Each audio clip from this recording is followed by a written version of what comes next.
abc.com, ça serait un blog en sous-domaine. Et là, ben, c'est une communication qui est plus directe. S'il y a une coupe de coquilles, c'est pas dramatique.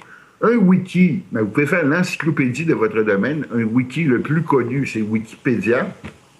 Mais évidemment, ça, vous pouvez faire ça aussi, là, le wiki de la pâtisserie. Comment on fait de la pâtisserie? C'est quoi l'histoire de la pâtisserie? Si vous devenez l'expert mondial de votre domaine, écoutez, vous allez faire du cash, vous n'en reviendrez pas. Moi, ça fait 3 ans que je n'appelle plus personne. C'est les clients qui m'appellent. Et comme vous vous en rendez peut-être un petit peu compte, je suis baveuse. Et quand les clients m'appellent, ils me disent, Madame Blanc, on pense qu'on veut travailler avec vous. Moi, je réponds, ça me fait vraiment plaisir de l'entendre. Quand vous le saurez, rappelez-moi. Et il me rappelle. Et pourquoi? Ben, c'est parce que j'ai le don de comprendre comment me positionner dans Google et que c'est Google qui fait que le monde me trouve et que le monde m'appelle. Et évidemment, ben, dans les autres médias sociaux, Twitter, Facebook, encore là, il y a du monde qui me demande, Michel, toi, acceptes tout le monde dans Facebook? Moi, j'accepte tout le monde. Je vous invite tous à devenir chum avec moi dans Facebook. Et tant que vous ne me ferez pas chier, vous allez être mes amis. Sur à peu près 4000 amis dans Facebook, j'en ai flushé 4. Donc, la moyenne n'est pas pire. Et il y a des gens qui disent, oui, mais les gens vont savoir ta vie privée. Écoutez, moi, qu'il y ait 1 million de personnes qui sachent que j'aime la pizza, là, ça ne m'empêchera pas de dormir. C'est pas dramatique. Et comme ça, ben, si on est pour parler d'affaires, ben, à un moment donné, on va être capable de parler de d'autres choses que de cash et parler, par exemple, de pizza. C'est merveilleux. ROI du blog, ben, comme on s'en doute, le blog augmente ton trafic, va augmenter les mentions dans la presse, va te positionner dans les engins de recherche, va faciliter le bouche-à-oreille. Moi, je suis tout le temps dans les médias, et c'est pas moi qui appelle les journalistes, c'est les journalistes qui m'appellent. Excusez-moi, j'en allume une. La beauté de travailler chez soi. Hein? On peut fumer, et là, les fumeurs qui sont dans la salle, les autres, c'est de la grosse chanceuse, mais c'est ça la vie. Donc, moi, pourquoi les journalistes m'appellent? Ben, c'est simple. C'est parce que moi, je mets mon expertise au service de l'actualité. Par exemple, il y a 3 ans, j'ai fait un billet disant pourquoi les sites des partis politiques sont poches en période électorale. Alors, depuis ce temps-là, à chaque élection, tous les journalistes de toutes les provinces, de quel province que ce soit au Canada, m'appellent pour me demander est-ce que les sites des partis politiques sont encore poches? Et je dis oui, ils sont encore poches et voici pourquoi ils sont pourris. Et je fais les nouvelles. Cet été, il y a quelqu'un d'imbécile qui s'est tué en faisant du car surfing. Moi, j'ai fait un billet. Non, le car surfing n'est pas un problème web. Alors, la recherchiste de Mario Dumont, Dumont 360, m'appelle et dit Madame Blanc, c'est pas un problème web. J'ai dit non. Elle dit, venez donc nous en parler. Ben, OK. Alors, vous comprenez un petit peu la logique. Alors, ben, Céline Dion va se marier. Vous êtes un pâtissier. Mais vous, ça serait quoi le gâteau que vous feriez à Céline Dion? Comment ce gâteau-là devrait être construit? Et vous déblatérez là-dessus. Et quelqu'un qui va chercher le mariage de Céline Dion, qui ça donne est un journaliste, vous trouve et vous demande de venir commenter comment le gâteau de Céline Dion a de l'allure ou n'a pas d'allure. C'est de la relation publique 101.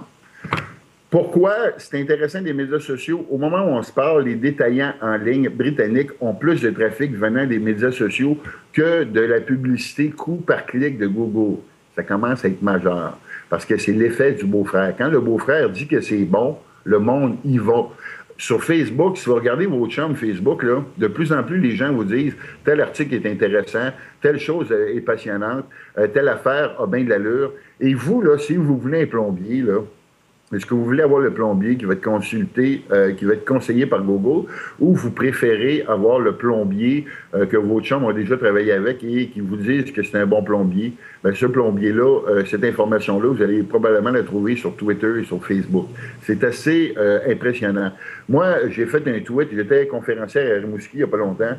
Je suis allé manger dans un restaurant et j'ai fait un tweet disant à quel point j'avais été bien reçu dans ce restaurant-là.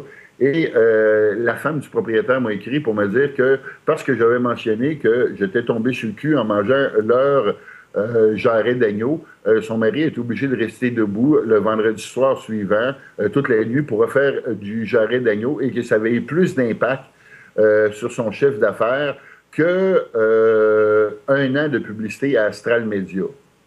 Alors, il ne faut pas négliger la puissance de recommandation les gens, soient-ils flyés comme moi, ça a de l'impact sur les entreprises. Ce week-end, j'étais à Grand-Mère et j'ai couché à un bed and breakfast qui était absolument somptueux. Et ce bed and breakfast-là, ben, ils ont booké 10 chambres après que j'ai dit à quel point c'était un bed and breakfast que je suggérais à tout le monde d'aller faire un tour. Puis je l'ai fait gratuitement parce que madame était gentille. Puis c'est vrai que c'était un bed and breakfast extrêmement beau. Le problème des médias sociaux, c'est que qui va en parler dans l'entreprise? Les médias sociaux, là, c'est au cœur de l'entreprise. Ça touche toutes les fonctions traditionnelles de l'entreprise, ça touche les finances, ça touche le marketing, la production, le recrutement. Alors, la personne qui va gérer ça, là, elle doit avoir une vitalité, une vitesse de communication avec le reste de l'entreprise pour avoir les bonnes réponses aux bonnes questions au bon moment pour aider vraiment les entreprises. On se rend compte que de plus en plus, ce sont les gens de relations publiques qui gèrent les médias sociaux au détriment des gens du marketing qui n'ont peut-être pas l'habitude de communiquer avec les publics comme l'ont les gens de relations publiques. Mais on s'entend que les gens de relations publiques sont encore assez nonos à ce niveau-là. Donc, il y a encore des croûtes à manger. On parle au niveau mondial, on ne parle pas au niveau du Québec. C'est sûr qu'on est bien en retard. Les bénéfices d'un blog externe, évidemment, ça améliore la reconnaissance de la marque et la communication externe. Et c'est surtout utilisé dans des contextes de relations publiques ou pour partager la vision du dirigeant. Quelques exemples de blogs d'affaires. Ça, c'est une entreprise de Ville-Saint-Laurent qui s'appelle Ice.com qui a fait un blog à l'externe où il discute de comment des vedettes d'Hollywood portent des bijoux. Vous remarquez ici en bas, One Quarter, Carat, Diamond, Platinum, Prong, Stud, Earrings, Only $395. Ce blog-là rapporte 70 000 de ventes par mois et aide à mieux positionner le site transactionnel de l'entreprise pour des requêtes aussi précises que la requête que vous avez dans le bas de ces billets-là.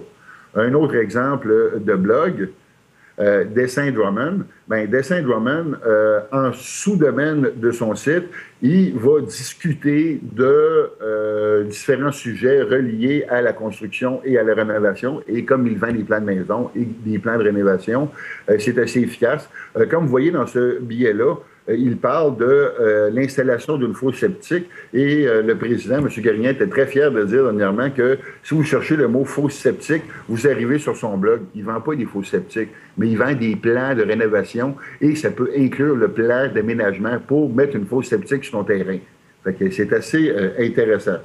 Un autre blog, par exemple, Provocat. Provocat, lui, il n'y a pas de site web. Son site web, c'est un blog. C'est une firme de publicité de Montréal et ils font du marketing viral. Et leur seule présence web est un blog et ils sont très contents de ça. Un autre exemple, le réseau de veille en tourisme. Eux autres, il y avait ce qu'on appelle un CMS, qui est un gestionnaire de contenu, un gestionnaire de mise en ligne pour que des non-informaticiens mettent de quoi en ligne. Lui, son site avait coûté 80 000 $. Il m'engage, il dit « Madame Blanc, veux-tu m'aider? » J'ai dit oui, j'ai dit moi de faire ça. Excusez-moi, je t'en demande, hein, le téléphone sonne. On va les fermer tout de suite. Bon. Donc, j'ai dit, regarde, ça te prend un blog. Il dit, je veux pas de blog, je veux rien savoir d'un blog. J'ai dit, écoute, pas le choix, là. J'ai dit, ça va te sauver bien du cash.